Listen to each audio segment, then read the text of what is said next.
Bismillahirrahmanirrahim. Pita dan inti kandungan surat Yunus ayat 1 sampai 109. Fitrah bertuhan dan bersabar dengan Al-Quran. Surat Yunus menguraikan sikap kaum kafir yang menolak Rasul dan wahyu Allah dengan banyak alasan. Tapi di saat yang sama, mereka justru menyembah zat yang tidak mampu mencipta, mengatur atau memberi petunjuk. Sikap ini melanggar fitrah manusia untuk bertuhan yang terbukti dalam doa tulus mereka saat terancam di lautan. Penolakan dakwah sudah ada sejak nabi-nabi terdahulu, sehingga Rasulullah dan orang beriman diminta bersabar, termasuk bersabar mengajarkan Al-Quran sebagai panduan, obat hati dan petunjuk kaum beriman. Ayat 1 sampai 10. Surat Yunus dimulai dengan Alif Lam Ra. Al-Quran adalah kitabullah, berisi hikmah. Tapi kaum kafir tidak percaya dan menuduh Rasulullah sebagai penyihir. Menanggapi hal ini, dijelaskan kuasa Allah yang menciptakan manusia, menghidup dan mematikan mereka untuk kemudian dihisab di akhirat. Allah mencipta matahari, bulan, dan orbit dengan perbedaan siang dan malam. Kaum kafir hanya peduli pada dunia, padahal akhirat menanti mereka. Ayat 11 sampai 14. Kaum kafir menentang dakwah dan minta azab diturunkan, tapi Allah membiarkan mereka tenggelam dalam pelanggaran.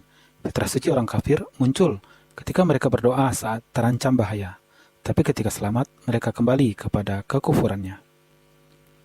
Ayat 15 sampai 18. Kaum kafir menolak Al-Quran dan minta diganti, padahal Rasulullah hanya menyampaikan. Buktinya Rasulullah tidak berdakwah sebelum menerima wahyu. Pihak yang menolak wahyu Allah sebenarnya zalim pada dirinya. Mereka melanggar dan pasti akan merugi. Kaum kafir bersikap aneh saat mereka menyembah sesuatu yang tidak bisa memberikan manfaat atau mudarat apapun kepada mereka. Ayat 28-36. Hari kiamat, semua sesembahan kaum kafir tidak akan ada gunanya. Harusnya mereka menyembah Allah yang memberi rezeki, memberi pendengaran dan penglihatan, dan menciptakan kehidupan dengan aturannya. Faktanya, tidak ada sesembahan yang mampu menghidupkan, mematikan, dan memberi petunjuk. Banyak manusia menyembah sesuatu berdasarkan dugaan dan tradisi semata. Ayat 37-44. Al-Quran adalah wahyu Allah dan bukan buatan Muhammad. Sikap kaum kafir ini sama dengan umat yang ingkar dan sudah diazab di masa lalu. Allah tidak zalim, tetapi manusialah yang bersikap zalim dan anehnya pada dirinya sendiri.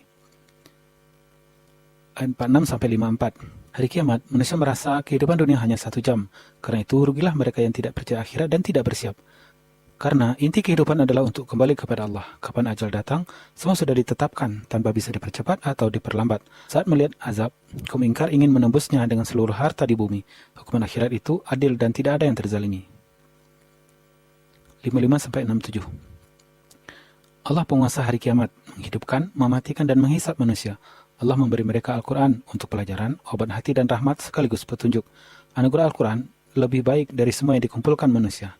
Menyikapi kaum ingkar, Rasulullah diminta tidak bersedih, karena kemuliaan adalah milik Allah. Allah penguasa semesta, sementara sesembahan orang kafir hanya berdasarkan praduga dan prasangka. Ayat 71-97. Nabi Nuh menghadapi kaum yang enggan menerima dakwahnya, lalu Allah menyelamatkan Nuh bersama orang beriman, sementara kaum yang ingkar ditenggelamkan. Allah juga mengutus Nabi Musa dan Harun untuk berdakwah, tapi mereka dituduh penyihir. Allah menyelamatkan Musa bersama kaum beriman dan menenggelamkan Firaun dan tentaranya. Sayangnya, setelah Musa menerima wahyu, sebagian Bani Israel beriman dan sebagian lain ingkar. Karena itu, Rasulullah diminta tidak ragu pada Al-Quran yang diterimanya, walau banyak yang enggan beriman. Karena banyak kaum tidak mau beriman sampai mereka melihat azab. 98-101. Dari umat Nabi Yunus ada pelajaran. Berkat imannya, mereka bebas dari azab dan diberi nikmat hingga masa tertentu.